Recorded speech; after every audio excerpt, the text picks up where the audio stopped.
Greetings and welcome to my Sundays Mondays story. Just this week I think I'm just going to do something a little bit different. Back in 2007 I wrote a couple of tour blog diaries, and now you're doomed to camera, and I think in a couple of weeks we've got gigs at Shine On and in Manchester, the Warehouse project, so I'll probably do some tour blog diaries to camera there, vlogs I believe the vernacular is, but back in 2007 I just wrote them. I don't think I ever published them, put them up or sent them to anybody. Anyway, in 2007 it was just me, Sean and Bez in the band back then. We spent a lot of time on tour buses, so I just started writing a diary. The first one's on the 19th of April 2007, and we have got two gigs in Bristol and Nottingham. The Nottingham one being very frustrating because we finished the gig and wanted to leave, and someone had parked, the tour bus was parked up to a wall, and behind him someone had parked a car directly behind us. So we couldn't get out, we was blocked in for hours. Anyway, it starts like this. We meet late morning at the rehearsal room in the Cheshire satellite town of Stockport. We are greeted by our new tour manager, Gus the Bus, as he is known. Although we have already adopted two new nicknames for him. A pleasant man with lots of bonhomie and geniality. A man from the old school style of tour managing, which suits us, hence his nickname number one, Saxondale. He is in possession of the most tranquil whisper, accompanied by a husky horse, smokes 3 packs a day kind of voice. Think a heavily sedated Louis Armstrong with flu crossed with a condescending psychiatrist. Is there any other type? And you're halfway there, hence name number 2, the horse whisperer. But we like him. The bus driver can only be described as textbook. He looks like a retired ultimate fighter, fervently abiding by the blue-collar male code of behaviour, as well as being the proud, unabashed owner of the largest collection of Gentleman's Review in the north of England, tucked secretly down the side of his seat. He turns out to be a lovely bloke. We spend the mellow, uneventful journey to Bristol passing time watching DVDs, Bill Hicks, an old favourite, and a documentary on the band, which I've personally seen 20 times. And we said that this is the first time I've noticed, due to extremely tight 70s trousers, that the late great music god that is Rick Danko tends to keep all his eggs in one basket, so to speak, and that he dresses to the left, somewhat unorthodox.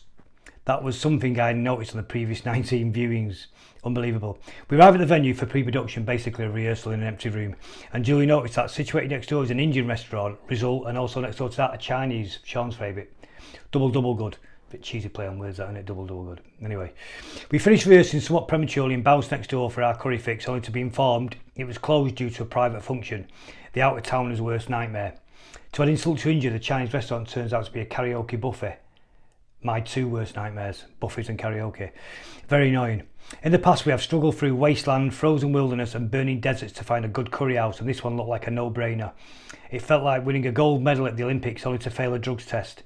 Intoxicated with failure and weakened by despair, bit much I know, but curries are important to us. We head back to the hotel for a nightcap and bed. Day after, Friday the 20th of April, gig day. We arrive at the venue around 8 PM to find Bez Hermes-like wearing golden trainers, having his own party in his dressing room, whilst a small CD player almost apologetically played the Trojan Reggae collection. I say apologetically, not because it wasn't bad, it wasn't, in fact it was great. It was just like, it was so quiet in volume, even a Jack Russell dog would have had difficulty hearing it. The gig was reminiscent of Monday's gigs back in the day, loud, frantic and chaotic. We overrun the strict curfew, another old trick of ours, so without any sound on stage because the venue killed the power. We replayed Angels and Whores, one of the new songs. Without stage sound it's almost impossible, so we declared halfway through. Good crowd, good buzz. It was the first time Bez had heard the new tunes and he loved them. It's important for us to get this seal of approval, as Bez really knows his music. Saturday the 21st, Nottingham. The next gig. En route, we watch Ike and Tina's 1973 tour of Ghana, West Africa, a country I'm personally familiar with, as my father-in-law is from Ghana, and I visited this fabulous country several times. It is great. We discussed the previous evening's shenanigans and the last 2 days spent in Bristol, which we all really enjoyed. Sean's nickname for the past 20 years, exclaiming that he liked Bristol, especially the middle-class pigeons. He had a good point. The ones we saw were sporting very impressive plumage and cooing with almost regal overtones. I don't know, I was smoking back then, but Christ. We arrive in Nottingham and sound check, then head out to the nearest restaurant again. We find a small establishment that appears to have potential. As we enter, we are greeted by two, not one, but two of the skinniest waitresses I've ever seen, who were both obviously and very sadly suffering from chronic eating disorders. This didn't exactly fill us with confidence regarding the menu. Think a leper selling moisturiser. We were fittingly seated next to the toilets and our initial fears were soon realised as the food didn't match the inflated prices. But to be fair, the place was busy and 12 sweaty, hungover post-soundcheck musicians wasn't their usual or ideal customer. We returned to the venue, which was a great little place, the kind of venue I would imagine Ronnie would have in his back garden so he could perform as well as go to gigs without even leaving his home. The gig itself was again a quantum leap back to the good old days. There's something about a cramped, sweaty gig that fuels onstage energy and attitude. Maybe it's the cornered fighter, nowhere to escape analogy and all that bullshit. The gig turns out to be one we all really enjoyed, some of us even discarding certain items of clothing for the encore. Classy. Don't remember that. After the show I joined X for an extended interview with Uncut magazine on the tour bus. We stuck there for a few hours because some lunatic had parked their car directly behind the tour bus blocking us in so we couldn't leave. The Guinness flowed and subsequently loosened our tongues, not sure if it was a good or bad thing for an interview, only time will tell. After about an hour, Bez joins us on the tour bus for a short time and sums up with a few carefully placed profanities, pretty much what me and X have been trying to avoid. Bez then announces that he'd better get off to his car. We asked where his car parked. He said, "Oh, we parked it directly behind the tour bus." I said, "What, the one that's blocking us in?" He said, "Yeah, why?" I rest my case. Anyway, we've got 3 days off and off to fly off to America to Coachella. Until then, love, light and all that hippie shit.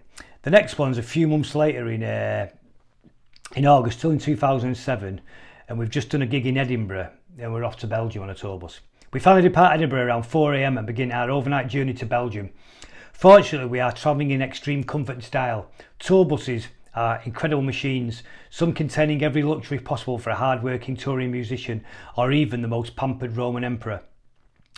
But due to the late addition of the Belgium and Croatia gigs, coupled with the fact that it's festival season, very few tour buses are available and our destiny is again in the lap of the gods. But like Athena looking down upon Aeneas and his troops, a certain god, unbeknown to us, is spying in our direction.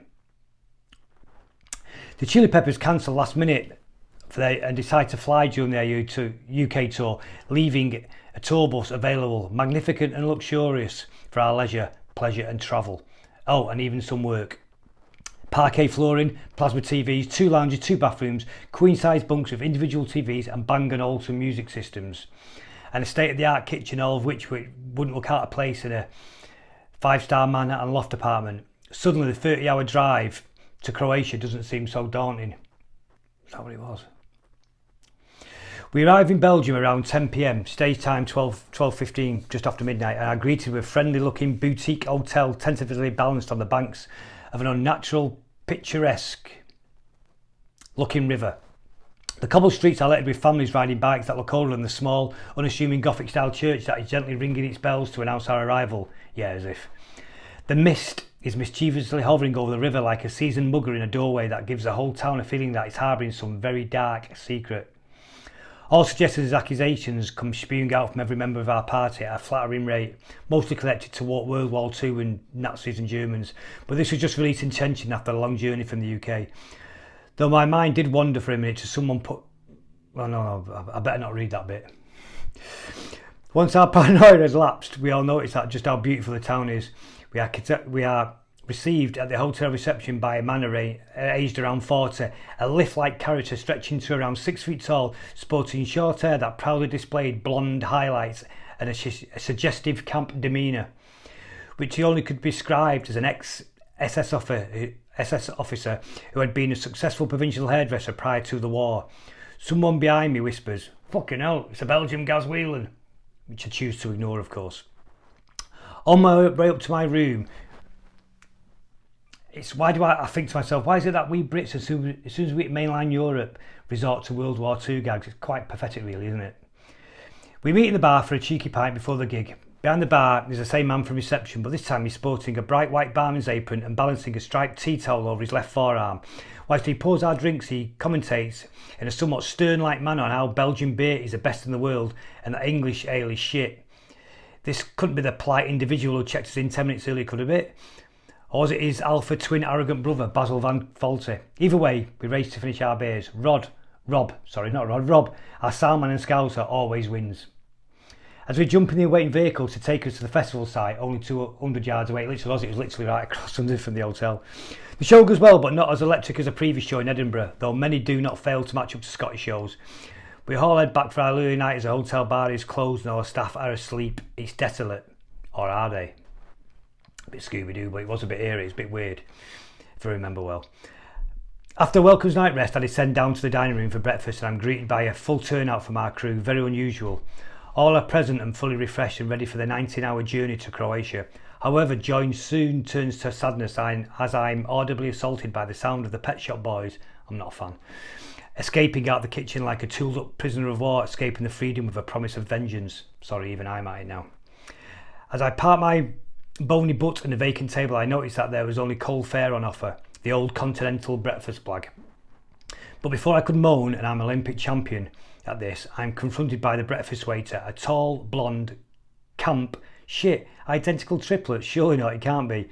No, it was the same as last night, but this time he was wearing tailor-fitted jeans buckled just below the chest, so as shortest route to his back pocket would be over either shoulder. It made Simon Cowell look like a gangster rapper. In all my semi-comatose state and with all innocence, although some would disagree, I politely inquired, anything not on offer? A pleasant smile invaded his face. I thought, a face that was unable of any vertical expressions. Only me? He replied while tilting his head to one side, loosely biting on his pencil. I remember that. As I struggled for a response, his manner rapidly returned to a man void of any humour. I'll send over the waitress. Well, that's more like it, I think. The waitress turns out to be a lady in her early 90s and probably harboured more war stories than a seaman's mission. I instantly like her, no nonsense, got on with it kind of attitude, doesn't suffer fools gladly, the kind of woman I admire. She's also a lot more mobile than any of us. With much more caution I inquire, do you serve anything hot? Yes, tea or coffee. Food? I plead. No, she responded, cutting me short in my sentence. Then tea it is, I say. So much for a sturdy meal to help me on my way, but a pleasant and business-like overnight stay in Belgium. As we settle down on board our cruise ship on wheels and start our long journey, we pass festival goers leaving the site and heading home in long lines down each side of the road.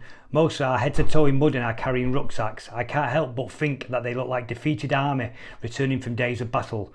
My conscience gets the better of me and I start to think about the huge debt we owe Belgium for what they sacrificed for us during those wars in Europe.